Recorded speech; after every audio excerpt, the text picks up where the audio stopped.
Chair recognizes Leader Lang.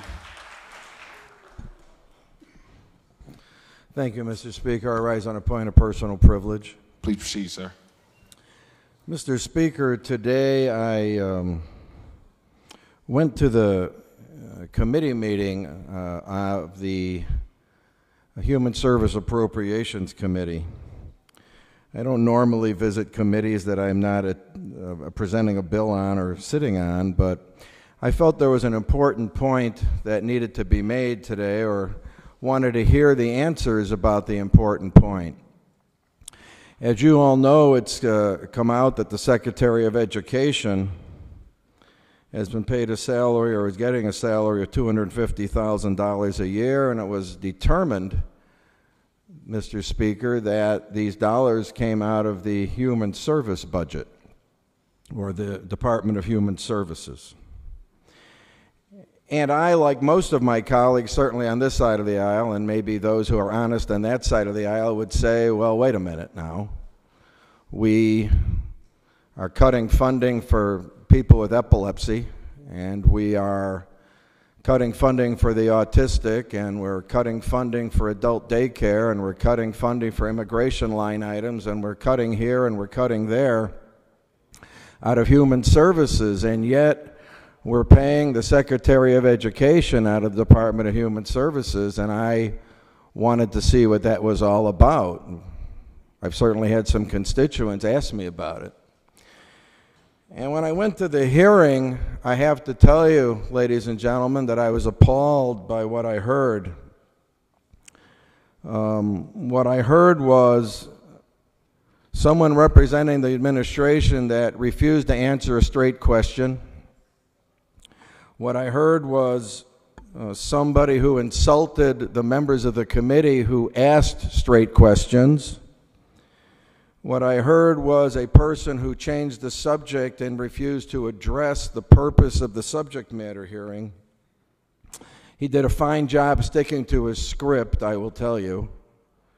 But no answers were forthcoming. In fact, simultaneously with the appearance by the administration in this committee, a press release was distributed which is entitled, House Democrats Engaged in Sexist Smear Campaign.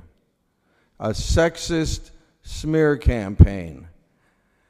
Rightfully, the members on our side of the aisle, particularly the female members on our side of the aisle, were outraged, because this committee meeting had nothing to do with the Secretary of Education's gender. It had to do with how she was paid. And ladies and gentlemen, if the person that was there on behalf of the administration would simply have said, look, happens all the time, we have to pay this person. No one was complaining about how much she was paid. We were only asking, or they, the committee members, only asking questions about why this budget, why not the education budget. And there was talk about silos and that it's one big state budget, et cetera, and then one has to ask the question, well, why didn't you just, if it's all one big budget, why didn't you pay it out of the governor's budget? Why didn't you pay it out of the education budget? Why this budget? Why steal from children with epilepsy? No answer was forthcoming except a smokescreen. And the smokescreen that was used was appalling to me. To talk about sexism from a political party that often basks in it is beyond embarrassing. We've had resolutions on this floor regarding the Equal Rights Amendment that most members on the other side of the aisle won't embrace. Legislation regarding pay equity that most members on the other side of the aisle won't embrace. We've had legislation on this floor to uphold the value of women in the state of Illinois that many members on the other side of the aisle won't vote for, and a governor that has yet to say how he feels about any of these things. And yet, he feels it appropriate to send to a committee asking a legitimate question a person who refuses to answer that question and suggest that the very people who support the rights of women in the state of Illinois brought this person to committee or asked these questions for sexist reasons. In the gentleman's own statement in committee today, ladies and gentlemen, the very first sentence, Beth Purvis is one of the most accomplished women I have ever met. He didn't say one of the most accomplished people I have ever met. He didn't say one of the most accomplished people in the administration I've ever met, or one of the most accomplished people in state government I have ever met, or one of the brightest folks I have ever met. No. He said she was one of the brightest and accomplished women he had ever met, as if it's surprising that a woman would be that accomplished, as if it's surprising that a woman would dare to be the Secretary of Education of the state of Illinois. Ladies and gentlemen, on that side of the aisle, and whoever's listening in 202.5, because I know you always listen to my words, I know I'm a fan favorite down there. We're okay that the Secretary of Education is a woman. We're even okay that she gets paid an appropriate amount of money for her work. All we want to know is, why do you steal from that budget to pay her? It was a legitimate question. And if the gentleman had simply said, I don't know, we had to find some line item to pay her from, that's the one we picked. It's not what he said. In fact, the gentleman who's been running around this building on behalf of the governor for months, telling us about the governor's turnaround agenda and telling us how this governor wants to be so transparent and do everything so correctly, and we have to change the state of Illinois because past governors with a D next to their name didn't do it right. He said, well, we did it this way because all governors do it this way. All governors. So where's the turnaround? Where's the transparency? Instead, you insulted the Democratic members of that committee. You insulted the women of this chamber. You insulted, in fact, the women of the state of Illinois by bringing that issue up at all. That committee hearing could have been over in 3 minutes if you would have just simply answered a simple question. But you refused to do that. And you used that committee time as an opportunity to be insulting and to be degrading and to say things that are beneath the dignity of this chamber and beneath the dignity of the committee process. Ladies and gentlemen, this is not the way government ought to be. And I know the other side of the aisle has spent a good deal of time talking about how this side of the aisle doesn't want to make any change. It's your privilege. That's a good public policy debate to have, and let's have that. But to say, as you do with your turnaround agenda, that everything we do and everything we say in the state of Illinois has to relate to the turnaround agenda before we're going to talk about budgets and other matters is just wrong-headed government. I stand on behalf of the women of Illinois, and for sure the women in this chamber. I stand against those comments. I stand against that press release, and I stand for moving this chamber along in a more dignified manner. Those comments were degrading to the process, and they must stop. For one, I want to tell you how proud I am of my side of the aisle, who stood tall in that committee today, continued to ask the questions that need to be asked, and someday we'll get answers to those questions. I thank you for listening to my comments, ladies and gentlemen. On this side of the aisle, we must continue to stand against this silliness in state government and stand for our values, which we did today in committee. Thank you, Mr. Speaker.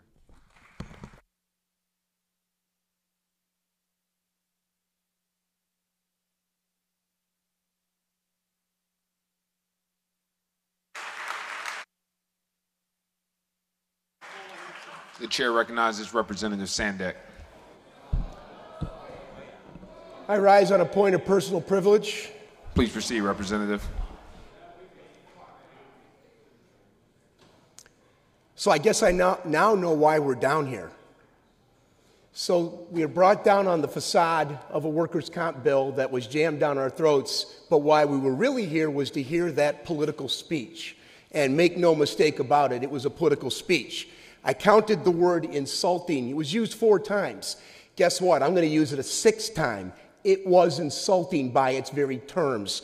Let's make sure we're clear on something here. I was in that committee too, and I saw a couple things distinctly different. I saw a sham, a charade, a kangaroo court, and the worst kind of use of the privilege. Excuse me, Representative.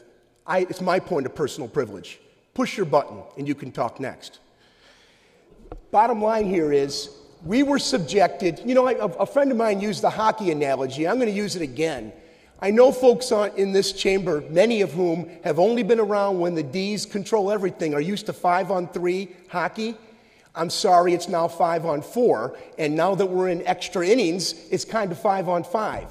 And so the idea of actually sharing, the idea of actually being collegial, the idea of not ramming things down people's throats, I know is probably very new to some in this chamber. Get used to it. What we saw today was a show trial.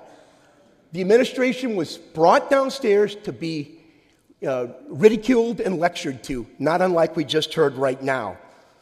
What I saw was a gentleman trying to answer questions. He didn't once raise his voice. He didn't once say, that's an inappropriate question. He didn't challenge anybody. He answered the question repeatedly because the same questions were put to him.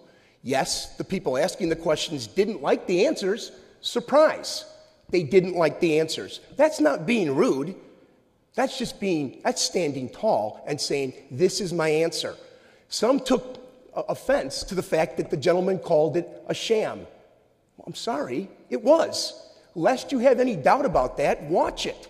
Listen to it. There was no real purpose in that hearing.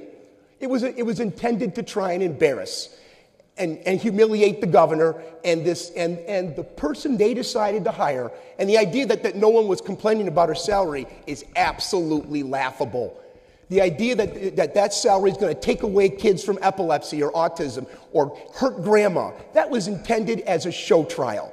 Like there was no hungry or desperate people 2 years ago. Like the Democrats in charge had solved all the world's problems. I wonder why there's a new governor.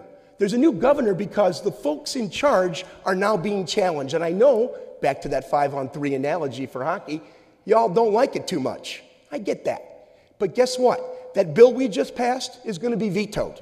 And we're going to be back talking about real workers' compensation reform.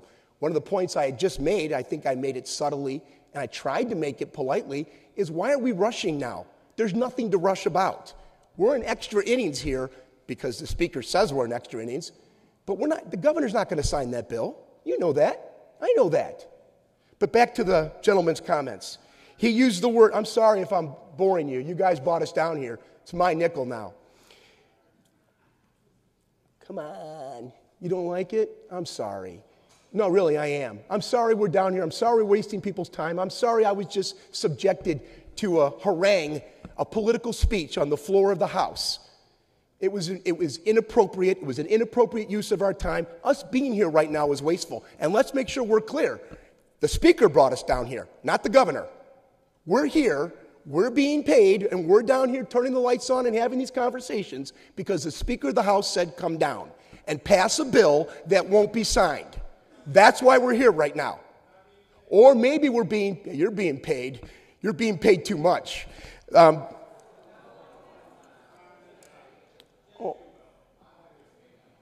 Push your lights if you want to speak to the issue.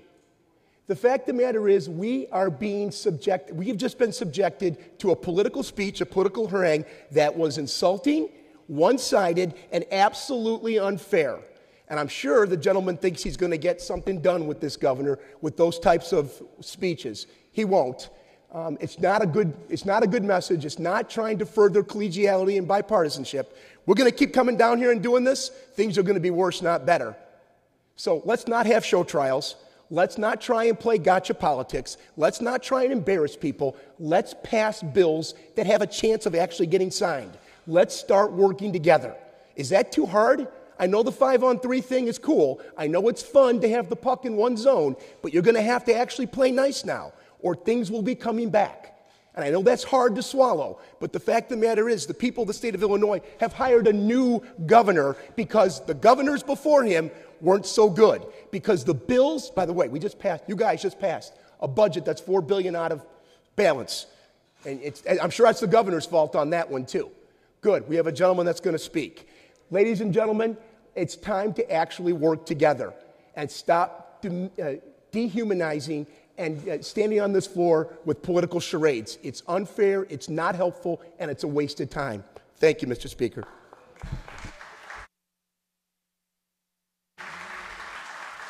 Chair recognizes Representative Greg Harris. Thank you, Mr. Speaker, ladies and gentlemen of the House, and thank you to the gentleman who just spoke before, who every time I hear the word subtle and polite, his name leaps to mind in his floor speeches.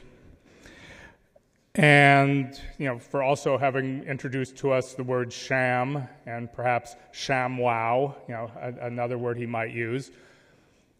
But I just want to switch gears here. I just want to switch gears and talk about something that is, a real policy of the state of Illinois that could potentially affect our constituents, because I think, these points to be made, and this is in regard to just some comments on the effect of the budget management steps that the governor announced the other day, just to be clear on what they will do and what they will not do, at least from the perspective of human services appropriation. So one of the first ones that fell in this area was in regard to the area of auditing to be sure that Medicaid expenses were appropriately reclaimed from those who might have billed the program in excess of what they ought to have. These are very good suggestions. I totally agree with Governor Reiner. We ought to be doing this. In fact, in the Medicaid Omnibus Bill, SB 788, that passed out of this chamber and the Senate and hopefully will soon go to the governor, there is an auditing provision. And I think everyone in this chamber on both sides of the aisle would believe auditing to be sure that inappropriate expenses are recouped is a very good thing. There were two changes which I think have some possible complications the body should be aware of. One is a change to the community care program that serves seniors who are living in their own homes, and this is the issue of the DON score, the determination of need score. And in the proposal, if it talks about raising the DON score from 29 to 37, I think it's important to point out that about 39,000 senior citizens would lose their in-home services that would allow them to maintain their independent living and to stay in dignity in their own homes. 39,000 is a large number. And the proposed changes to the child care program, which many of us here fought to fully fund this year in the supplemental appropriation. The proposed changes would put 5,000 children out of the program over the course of the year. So as we look forward to these steps, I think some are appropriate, some may have very severe unintended consequences, and we ought to keep these in mind. And I thank you for your attention. The chair recognizes Representative Drury. Thank you, Mr. Speaker. Point of personal privilege. Please proceed, Representative. I am just utterly outraged at the comments that came from that side of the aisle. Our leader spoke about a process that happened today that was totally uncalled for, totally inappropriate, and then we hear in response that it was a sham. And we keep hearing that it was a sham. Well, let me talk to you about shams and about what I've seen in my few years here. Over the summer, there was a hearing. It was in Chicago. And I was asked to speak at that. It was a hearing that purported to be some sort of criminal investigation or quasi-criminal investigation or just some sort of joke investigation. And I was asked to come there and speak about how a grand jury process really works. And so I came there thinking that this was going to be a serious hearing, that a U.S. attorney in the Central District of Illinois had asked that the hearing not go forward, but yet we were going to go forward with this in the middle of a gubernatorial election. We were going to have some fake investigation into a governor from a body that could do absolutely nothing about it. The U.S. Attorney asked it to stop, and people asked me to come speak and say, is this good for Illinois, or is this bad that we have this weird impaneled body that is moving forward with some fake investigation of a governor?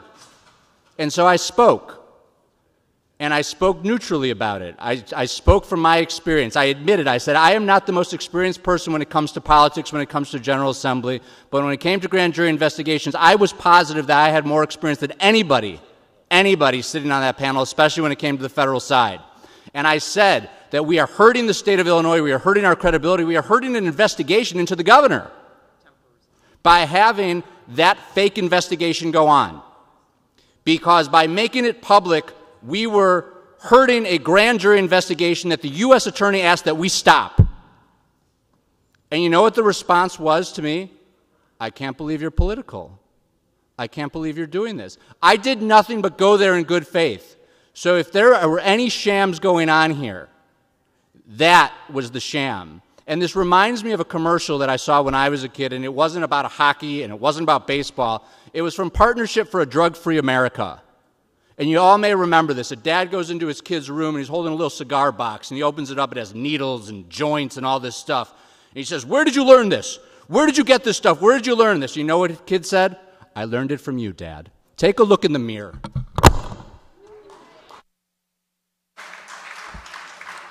The chair recognizes Representative Belloc. Thank you very much, Mr. Speaker. Just to the topic of discussion. I was at that meeting again today. I'm the Human Service Minority Chair. I know that that budget is very important to all of us. I just wanted to say that I thought that the person from the governor's administration was very forthright at that meeting when asked the questions. I did not feel that he was disrespectful. I think that everybody had a chance at that meeting to ask the questions that they wanted to ask. He answered over and over again that this, the funding of a director can be done and has been done in many administrations through different agencies. Our budget was never finally discussed. We never voted on that budget in committee, and that budget was brought forward to the House floor without a final vote by the members of that committee. I would just like to say I think that everybody, and we want to be respectful of everyone, and in our committee we always have been. And I appreciated everybody's questions, but from a different perspective, I thought the answers were forthright and they were clear as to what was going on with this appointment and with the salary and all the other questions that were answered. With regard to some of the other statements that were made, I just want to point out, as a woman especially, that last week on the equal pay bill, all Republicans voted yes on that in respect of equal pay for women. Thank you very much. And now, allowing perfunctory time for the clerk. Pursuant to House Joint Resolution 85, the House will adjourn until Tuesday, June 9th at 1 p.m. or until the call of the Speaker.